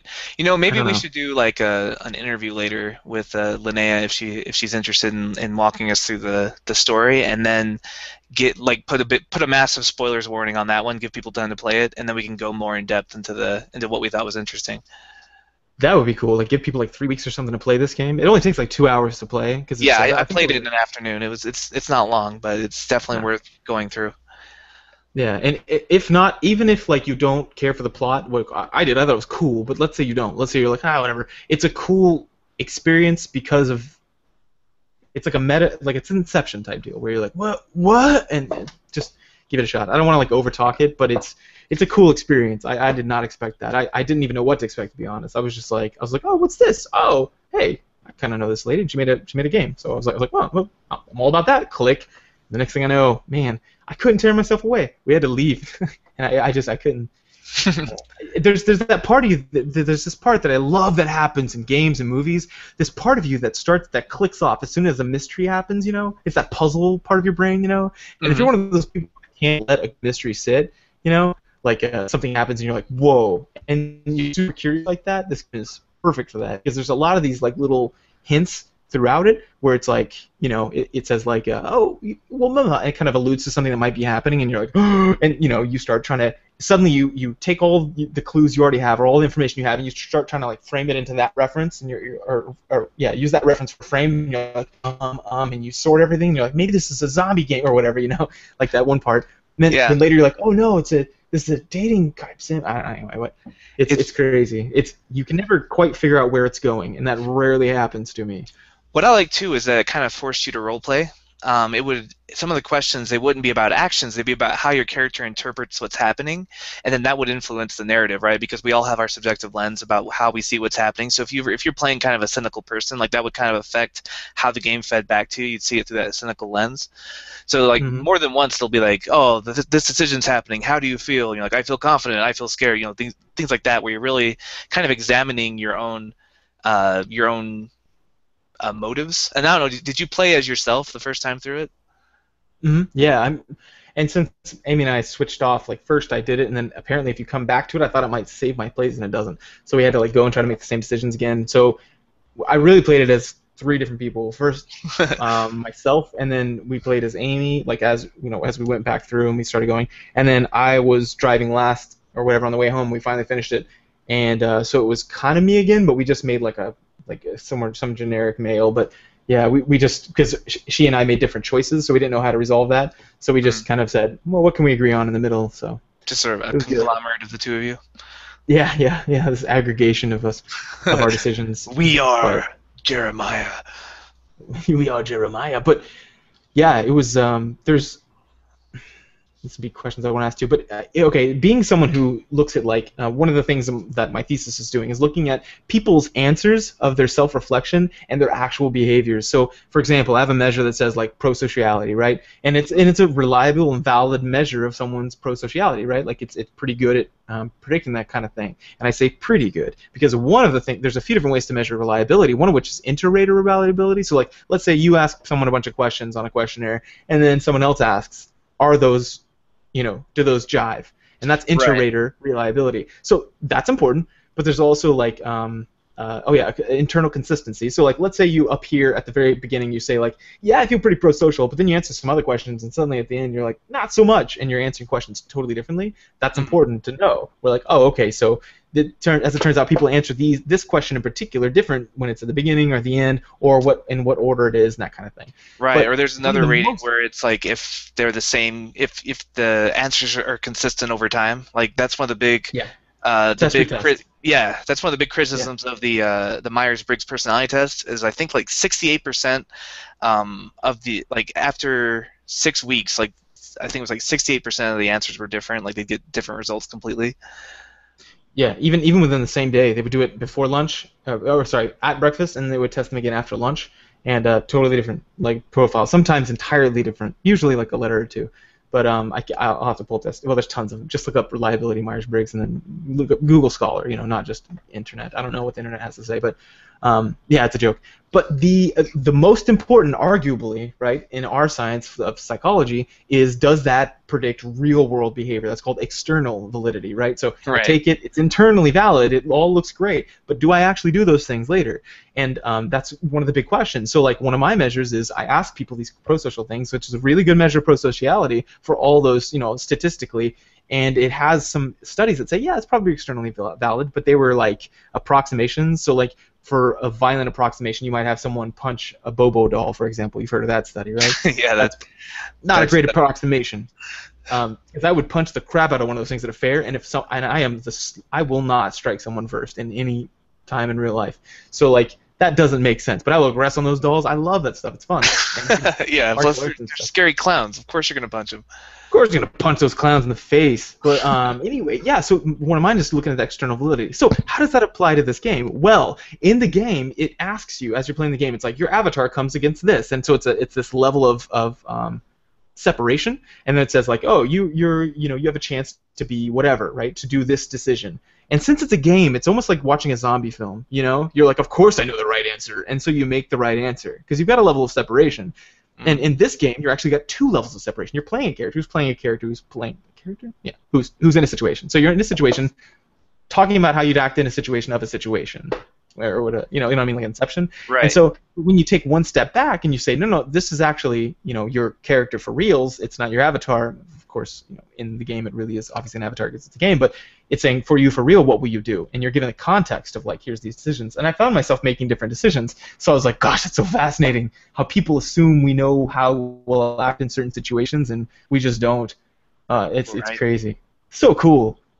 But yeah. Me being a psychology guy just nerds out on that stuff in particular. Yeah, there was really something for both of us on this, right? Because it was a lot about human psychology, decision-making, self-assessment, and to me, I really glommed onto the the storytelling, like the philosophy of storytelling, and like the meaning and who owns art, and like do characters exist and who has the right to interpret them, stuff like that. Those were the questions that really interested me, like the questions the developers would have at lunch, Mm-hmm. Yeah. So like it really had something for both of us, and it's you could tell it's written by somebody who thinks a lot about both like game design and storytelling. Yeah, like remarkably so. I don't know. I was shocked. We run a podcast. I mean, well, I guess she works in the business, so probably she does this a lot more. But for me, like, I feel like I think about games as much as you possibly can, but still, this just hit me out of left field. Anyway, man. The parallels, the things, I guess, the feels, but more than just the feels that happen in this story. I felt like I was constantly getting hit by curveballs while I was playing it, because how in movies, like as you're going, you're like, have you ever seen the IT Crowd? Right. Yeah, okay, so on the IT Crowd, what happens is there's this guy. If you guys haven't seen this, I'll explain it real quick. This guy works in an IT department, right? His name's Roy, and he's an Irishman. And he goes over to his boss's apartment to watch this show, and it's one of these, like, what are they called? Is it Tarantino? I think it's supposed to be a Tarantino film. But, it's got this kind of, like, plot to it. But he says, oh, this is one of these movies with that plot twist in it. And his boss is like, really? Well, why don't you come over to my house and watch it? I've got a big screen TV. And he's like, I don't know, and he's real reluctant to do it, but finally he kind of trepidatiously says, okay. So he goes, and as soon as he gets there, the boss starts going, and he goes, all right, he plugs it in, and as soon as it starts, he goes, it's like, and like, somebody says some words or something, he goes, I'll bet he's a ghost, and he doesn't know it, and then, and Roy, the main character, he's like, oh, can we not guess the answer? And then he's like, well, I want to guess the answer, and I'm the boss. I'm your boss. And then he continues to guess the answer the whole time. Well, there's a little part of us that does that too, right? When you're watching a movie, you're like, what is going on? And then you're like, oh, that guy's the dad of so-and-so. Or you're like, oh, this guy's the killer if you're watching, a CSI type thing. That happens to me in these games, and that happened during this. But I was never right, and I like that when it keeps like hitting me, and I'm like, wait, no, that's not it. And you have to keep rethinking it. Oh, so fun. As far as it scratched that part of my itch that's difficult sometimes whenever you're playing. I played Paper Sorcerer before that. Just like Yeah. pretty straightforward dungeon delve, and you're never like, why am I doing this? Who am Yeah, I? that's the great thing about games as a medium is it's so versatile, right? You could tell a story like Paper Sorcerer, or you could tell a Doom 3, or you could tell a story that's completely text-based and it's just about like psychology and literary theory, and you can have a story that goes that way. Like it's such that the ability of a game to put you in the driver's seat and put the onus of agency on you instead of on a protagonist, like really makes you think about these in a way that you wouldn't think the same way if you were just watching the story play out. Hmm. Honestly, something I kept thinking as I was clicking through, and I'm curious to see if you thought the same thing. I kept thinking, what incredible data this project has. This is amazing. Yeah, Like, yeah, I really want to see all the decisions people made. yeah, and how consistent are people consistent with what people say they might do, and then later in the actual scenario, quote unquote, the simulated scenario, did they actually do it? And then if you even extrapolate that a test further, if we brought people out of the lab after making them play this game, and then we presented them a situation act pro-social, would they? Like, Yeah, how many abstractions does it take before, that's just you a know? paper waiting to be published. I know, and yeah, she has so much data there. Like people would say things too, like, and you've got so many like cool rule out data too, or not rule out, but categorical data. So it'll say things like, do you play games for the graphics or the gameplay, combat mechanic? Yeah, You find out if people who are sneakier in games, maybe they make better moral decisions, or maybe they make worse. Both of those are interesting hypotheses. yeah, and demographic Just so information much like data. male, female, like racial Yeah, information, there's transgender. even transgender. Yeah, I mean, this. I maybe I can get their rights from or something where we can purchase them and use them because I want to know. I don't know how to pass that through my advisor. Who'd probably be like, but why does this matter? And I'll be like, because it's awesome. Interesting. Like, Yeah. like how many people chose male characters for their character, but played female characters in the video game within the game, or vice Yeah. versa, or did they stay the same? Like just the gender, the transgender element, like just that alone is worth a paper. And then you've got the like the consistency of decision making, does stealth correlate to violence, like stuff like that. Like there's a lot of fun things we could tease out of that data. So good. Yeah. And then how do people react whenever? So you get this co-character in the very beginning called Elegy. And it's kind of a ghost character. It's based off the game where you've got this like kind of a Navi type character. The hey, listen, but instead of being annoying, like it's your totally Cortana awesome. or Navi. Yeah, and it gives you these like cool powers. Well, that Elegy can be either a male or a female depending on some decisions you make, or I think it's just one decision maybe. But how do people react if it's if they're a straight male and they get a straight male Elegy, or if it's a straight female and gets a straight male Elegy versus any of those mixed match plus the transgender thing? Dude, yeah, and like, are you more protective of like a female Elegy than a male Elegy? Yeah, because as you go through, you and your ghost, you and your Elegy go through some experiences, and you have to make some tough decisions. And I'd love to see how that acts. I mean, there's so much in there. I was just like, I want to data mine this so hard. Like, I'm sure she probably does. I imagine she probably tracks this stuff, but maybe not. Maybe she's too busy for that. In which case, man, it's fascinating. It makes me want to make one of these if I was at all talented to do this, which I'm not. But make one of these and then use it. So. Yeah.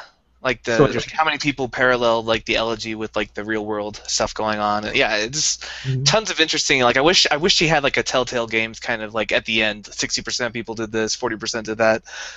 Yeah, that would be cool. Yeah, I am very curious about all that. Yeah, so that might be cool if we did a follow up of this. We always say we're going to, we never do, but yeah, that'd be fun. Yeah, I really like to pick her brain about this and just see and plus it'd be fun to talk about with spoilers once people have had a chance to play it. Mm-hmm.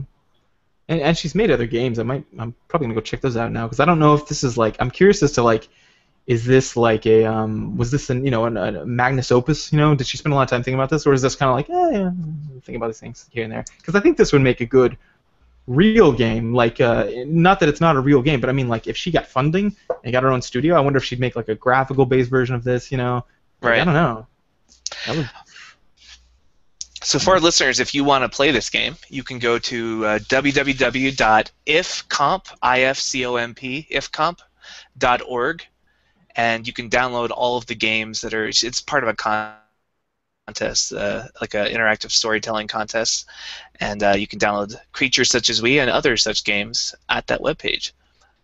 Yeah, there's other. I guess it's a contest, isn't it? If I remember right. Yeah. Contest or maybe an award ceremony or something. It's Yeah. a contest for IFComp, which is I guess seems to be I've never seen this page before, but it seems to be some kind of interactive fiction gaming page.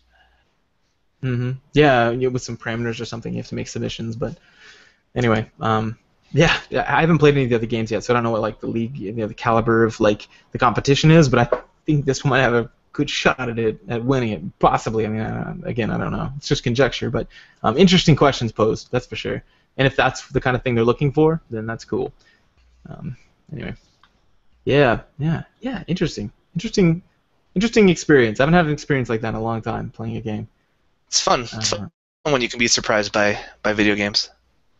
Yeah, and like the decisions. I don't know. Yeah, it was meaningful. That's all I'm saying. But yeah, I mean, what else? There's a couple big things I wanted to talk about, but I'm realizing now that I can't possibly say anything about it without ruining the ending. Endings. Not a lot deeper we can go without at least putting some spoiler warnings on and giving people a chance to play it. Yeah, so give it a shot. It's not that long, and honestly, you can do it. Can you do it from your phone? Yeah, you can. I don't know if you can log back in more than once. Or like, I don't think your phone can turn off.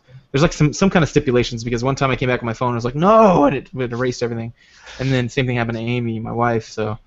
But yeah, this is game theory homework. Sometime in the next couple weeks, sit it's down not hard. for a couple hours, play this game, and then play it in your browser. Just do that, because I think the follow-up questions, if we end up pursuing that, because we got the next like 2-3 episodes planned out. Yeah. But maybe we can either squeeze that in between there or afterwards. But so you might have up to 3 weeks to play this little like choose your own adventure type game. And man, I would love to see the conversations we get going on the site too. Yeah, we're gonna have some good Facebook discussions about this. I'm sure. Should be good. Should be good. Well, is that it for in-depth analysis? We just kind of spitballed pretty much at the beginning, and then some of the bigger type statements it made, I guess. Yeah. So. What do you think, like as a larger subject, what do you think about like games that give you a chance to have a new game plus kind of experience? Like, do you ever take advantage of that? Do you ever replay from the beginning? I don't know. I know that one of the characters in that game, one of the developers was talking about the idea of replayability and how that's like highly desirable, I guess. Mm-hmm. But I don't know. I don't really do it much. I only do it for like, even then I don't finish it. Like Ninja Gaiden I did. It seems like it's ubiquitous now. Like almost every game I've played recently has given you the option to go back from the beginning, but I never take it up. Like I never do it, and I think it's because, like I'm thinking the most recent game would be like Batman, Arkham City or Arkham whatever the last one was, Arkham Origins. Yeah. And I remember unlocking that, and I was like, cool, but I never went back to it. And I think after playing this game, the reason because I did go back through Chrono Trigger and played it, but I think what it has to do is I'm not the kind of person who goes back and watches movies again a second time typically, or even good movies. Like I loved Guardians of the Galaxy. I'll probably never see it again. Yeah. I started trying to rewatch Hellboy on Netflix. I got about 20 minutes into it, and I was like, oh yeah, but I've already seen this, and I turned it off. Like I'm not really one to like go back and reread books. If there's nothing new being added to the story, I'm not interested. So games like Chrono Trigger, where you actually got to have a new story when you redid it, like that gave me replayability. But if the story is the same, like in Batman, I tend to just be like, okay, well it was a good experience, and I'm only interested in having it once. And I don't know if I'm atypical in that, or if most gamers are that way. I was wondering the same thing. I don't typically play. I usually like start it and then play like the first like 10 minutes to see like if anything's incredibly different, or just because like I've got that nostalgia and I've got like this drive to like continue the storyline, and that just satiates it for a while. But whatever it is, like I typically don't play it either. And I always wonder like if I hear that there's some pressure from funding, like the board type people who will say like yeah, make sure you guys have multiplayer, and so a lot of people like sort of force feed a multiplayer into a game, like Last of Us, for example. There's a multiplayer for that. Right. I played it. It's awful. Or Tomb Raider had one. Yeah, and it's this idea that they're like, no, we need that. That's our idea of a good game, so therefore we giving you dollars, you do that thing. And so I kind of wonder about that, if like replayability isn't one of those hot topic words, kind of like multiplayer. Yeah. But giving us the option to replay it, like doesn't give us an incentive to replay it, and that's what I think this game and games like Chrono Trigger do well is they actually give you an incentive to replay it. Like you replay Chrono Trigger, there's 13 different endings to unlock, and Yeah. that actually changed the story. Whereas Yeah. like if I'm sitting here, like I might go back, like I've been toying with the idea of going back to Earthbound and playing it again, but that's a game I beat like 20 years ago. I'm just like I want to experience that again, but I that's different from a new game plus where you're coming in at level 99 with all your gear. Like the challenge of the game is part of the fun for me. Yeah. Yeah, I don't know. I really don't know. I'd love to see some data on that, like how many people are going back and playing, and if they do, how long are they actually beating it again? Because I think what it is you're actually asking this. It's kind of like in-game WoW content where you're asking someone to give to have a long stretch of behavior of playing your game with very little reinforcement, or what level of reinforcement rather are you doing? Is it like every decision is different, which is probably not likely, and it's entirely different endings, or is it like two or three things you can do kind of differently, but it ends up the same way? That would be like on the other side of the spectrum. Yeah, it seems So like most of these games are just giving you the same story again, but without the added thrill of leveling up and getting new skills. yeah, That kind of the first time through a game like Assassin's Creed or Batman, you're getting two reinforcers. You're getting a story, and every once in a while you're unlocking a new skill or gaining a new level. hmm So those two things work hand in hand to make you want to keep playing, right? You want to find out what the Joker's doing, or you're about to unlock a new battering.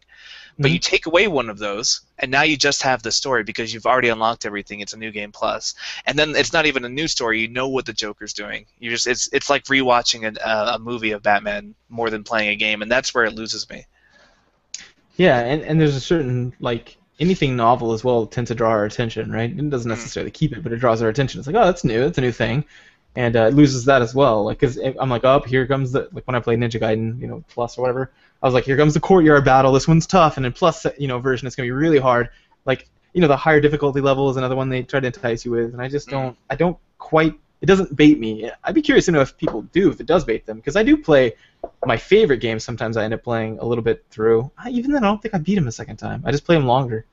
I think if I had something new to entice me on either era, like I could play the same Batman story again, but like give me new skills to unlock. You can only unlock on the second playthrough, like new combos and new gadgets. I'd still play it, I think. Or don't give me any new gadgets or combos, but give me a new story. That would keep me hooked too. But you have to have one or the other, I think, to keep me coming back. Yeah. I don't even mind like on DLCs where they like sometimes they'll wipe everything you did in the main storyline and they just give you a Yeah, new plot. Yeah, I don't mind those. I love them. I'm that like was that's like fine, on the whatever. uh, Deus Ex DLC. Oh really? I didn't play it.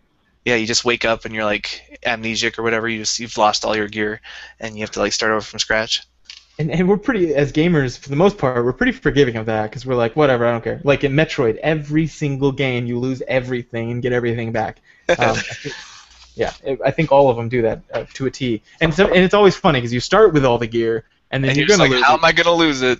Yeah, like here we go. And sometimes it's super. It's just like, oh, hey, you got a new machine that sucked all your gear off. Anyway, like, and no one cares. We just let it go because we want that Because we experience want of that just getting experience of stronger. growing from zero. Even on Yeah. Metroid the Other M, they had like the worst story reason for it. They're like, you have all your gear, but you're not allowed to use it until the commander gives you the okay. Samus, you're now authorized to use super missiles. Well, thanks, asshole. Like that could have opened that door 2 miles back. Wow, I was so forgiving of that. I didn't even notice that being stupid at first. I was like, okay, whatever. Commander has to unlock it because I was in the military. That's just part and parcel for me. But then people were like, no, no, the commander who patronizes you as a woman literally every chance he gets, and I was like, oh, that's a big deal. Like, I didn't notice. I'm sorry, but yeah, Oh that's yeah. On a the side word. note about Metroid, you know how we've always been going to Samus as like the look, not all video game characters are sexualized. Look at Samus. Yeah, yeah. So here's my other one complaint about Smash Brothers, the new one. No. So they've separated Samus. They've separated all the characters that have different forms into two separate characters. So you have Zelda and Sheik, you have Samus and Zero Suit Samus, right? Okay. And so Zero Suit Samus, it's her normal Zero Suit, except she's got like weird rocket high heels, which are stupid. But other than that, you're like, okay, this is fine. She's still not being overly sexualized. Well, I start clicking through the alternate costumes, and two of them is just her in a sports bra and hot pants. I was like, Come Samus, on. no, you were the one last incorruptible. So yeah, that's gone. It's just a matter of time. That's all it is. Like, I don't know. They did that with in the UFC too, like with Ronda Rousey, who's like a badass. That girl can fight. She can fight, man. I'm pretty convinced she could do damage in any with anyone in the world. In fact, they brought over this monster of a Japanese lady. Her name was Ren Nakai, and she's just like, she looks like a little dwarf. She has massive muscles. She looks like a rock. She's carved out of rock, and she came in there, and she's a freak of nature, and she just got wrecked. But so you're like, oh well, here's an untouchable person. She clearly won't be overly sexualized. Nope. Pretty soon it's like, oh, swimsuit photos of her, and I was like, come on, dude. Let one person be not that way, but it's just a matter of time. It's always a matter of time. It's like, oh, Sam. Like, we were already on thin ice with the Zero suit, but it made sense. You're gonna have a flight suit underneath your power suit. But then the heels. Yeah, then the heels is like, okay, and then I was like, well, okay, and then I start clicking through it. I'm like, oh, there it is, sports bra and hot pants. It's happened. Hell was frozen over. Awesome. So yeah, that's a little off topic, but it reminded me of that.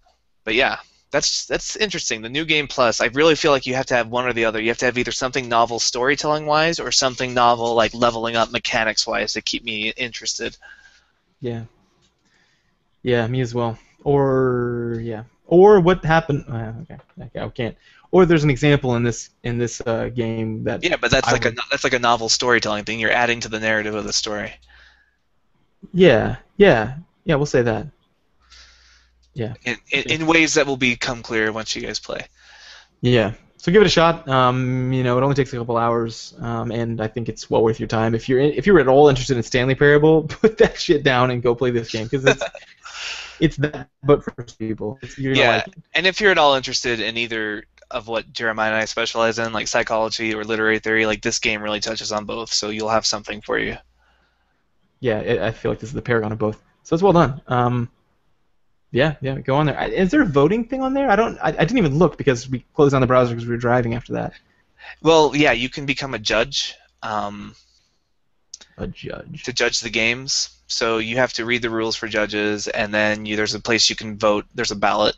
And the voting closes on November 15th. So if you play this game and you think it deserves your vote, there's a way to do that from the ifcomp.org/ballot.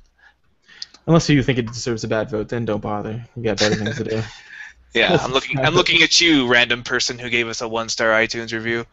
That one guy. What if he's still listening? He's gonna be the worst. He's like, I hate this show, but I'm still listening for some reason. Oh, he just keeps going back to it. But, well, I think that pretty much wraps up all we can say about this so far. I mean, we could get obviously a lot more in depth, but we will go way on time if we do that. So, yeah, you want to move on to the feedback section? Yeah. Let's do it.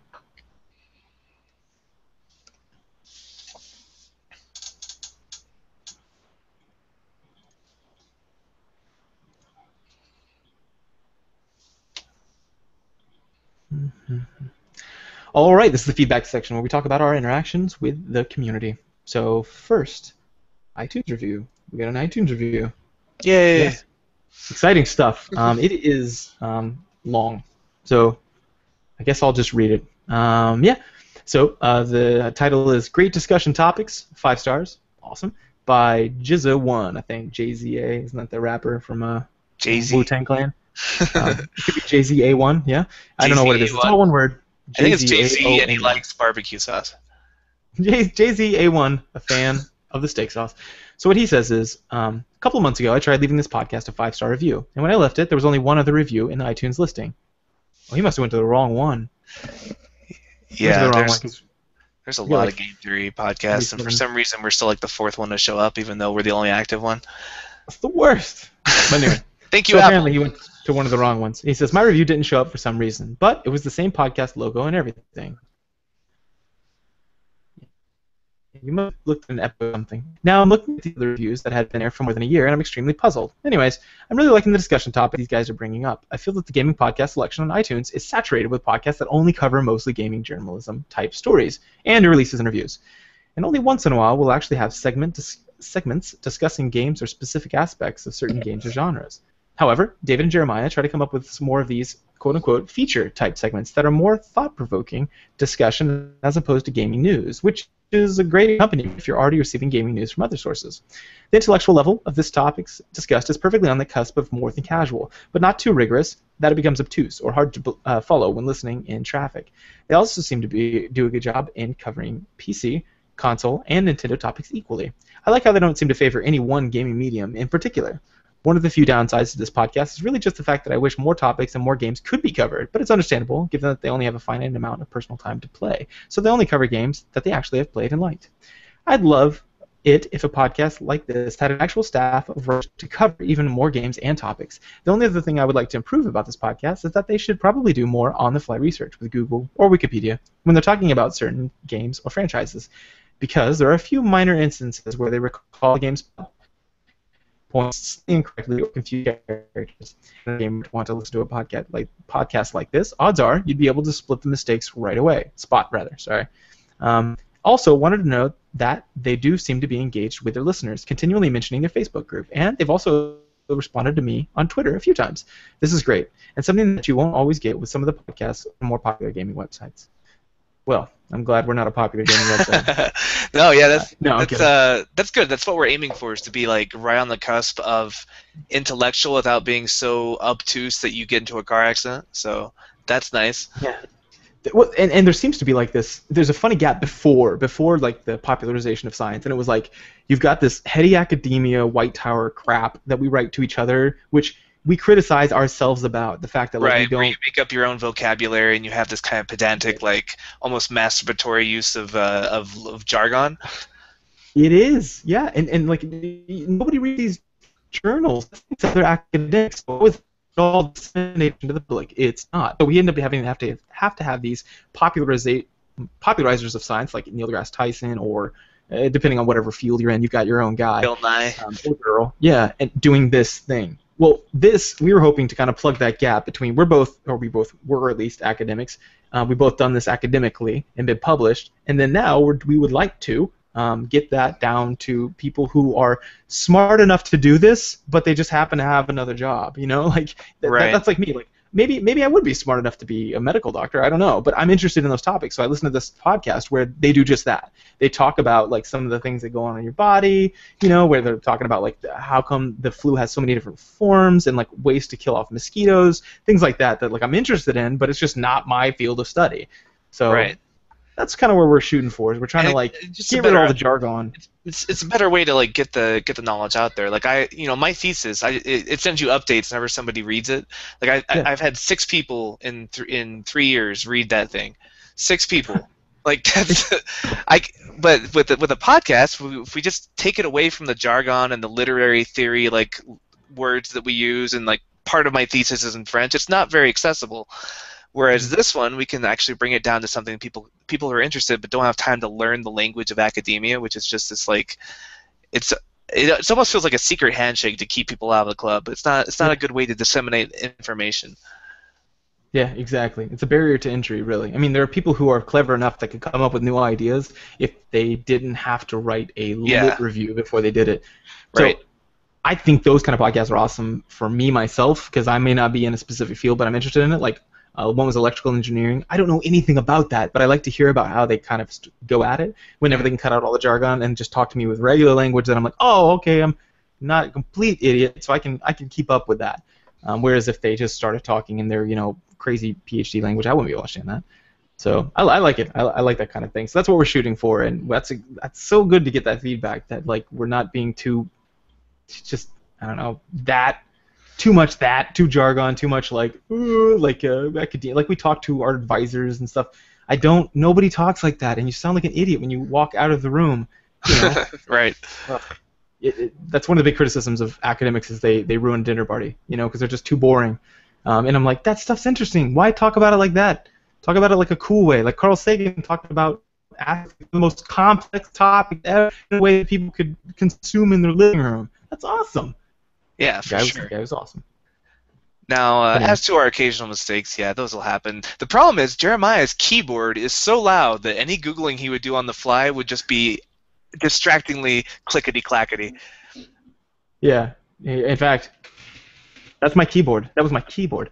But, yeah, I mean, And I mean, there's going to be things we don't do enough prep for the show, which we would, if we, like he said, had a staff of writers or like we were funded for the show, we would clearly put in a lot more time to, doing the research on this. A lot of this is like off our memories. We're like, I think it was like this. Yeah, So, it's a lot off the cuff. We don't really do much prep because we only have like recording itself takes a couple hours, and that's when you're getting your PhD and you have kids and a job and everything else, it's hard to find even 2 hours a week.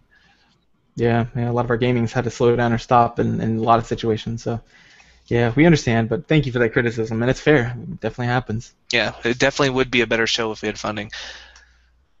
Yeah. Any other feedback? I know we have been corresponding with our Kyle, the guy who's coming on next week, but. Yeah, no new emails besides that. So again, the Game Theory Podcast at gmail.com if you have any questions for us or any comments, or you can just leave them on our Facebook group, which is as we have been noted, we are good at responding to fans through that. So check us out at facebook.com/groups/Game Theory Podcast. Join our growing community. Yeah, and you don't even like even fans is a strange word because they're just friends. Like we just typically get on and we're just like, hey, what's up, man? Like it's cool. I like the community. I love the community. It's like how like gaming has that dark underbelly that like threatens people's lives. Yeah, well, like this the is like the 4chan skim face off the top. Gaming. Yeah, this skimmed all that fat off the top, like whole milk does, skimmed all that fat and pushed it off, and we get just the creme de la creme, the people who are intelligent, who like playing games and like talking about it. So I like that. It's really exciting too because when a lot of our members in the group are building PCs right now, and it's just fun. It's like seeing them build them from scratch, and everyone's like chiming in with suggestions on processors and whatnot, things that are right over my head, but you probably understand what they're talking about. It's so cool, yeah. And that's the thing, like that's the cool part is like you've got your niche, I've got my niche of like what I know and what you know, and then all these other people come on with their niches, and it's just cool to hear people jump in there and talk. Especially for me, I live in Mississippi, like the mecca of football and nothing gaming, so it's nice. We love all our niches here at the Game Theory Podcast. All the niches, every niche we can possibly get our hands on, but yeah so. Good. Thanks for all the feedback, guys. Give part of that. Also, we've got a Twitter, twitter.com/Game3Pod. There hasn't been a lot of activity. I do announce, especially if we do like guest shows, which we might be doing again maybe next Thursday. I don't know. I'm in talks with another guy. We're showing up doing some things. We're excited about it. So we'll be announcing them on there. Hopefully the Facebook group as well. But it's really easy to retweet things. It's not always easy for me to post it on the site. So yeah, we'll do what we can. Join us there. It'll be great. Join in the conversation, join in the fun. Should that be the tagline? That should be the tagline. It sounds. Join the conversation, join in the fun. 80s jingle, come get it done. Yeah, good. But yeah, so next episode, we're going to be doing the voice acting one, which we lied to you and told you we were going to be doing this time. But some scheduling stuff, we had to push it back. Still really interesting. And yeah, we're looking forward to having you guys on. Is there any other closing thoughts? Just you guys have your homework assignment. Go play Creatures Such as We. And yes. Be ready for discussion either as an episode, or we might just do it on Facebook if we can't get scheduled. I'd like to have the creator of the game on to get her thoughts, but we will see. No promises. We haven't talked to her yet. Yes. Totally off the cuff idea while we were recording. I was like, we were like, let's get her on. So yeah, that would be good. At any rate, if with that said, I guess we're gonna see you next week. Thanks for hanging out with us again for another episode of the Game Theory Podcast. See you next week.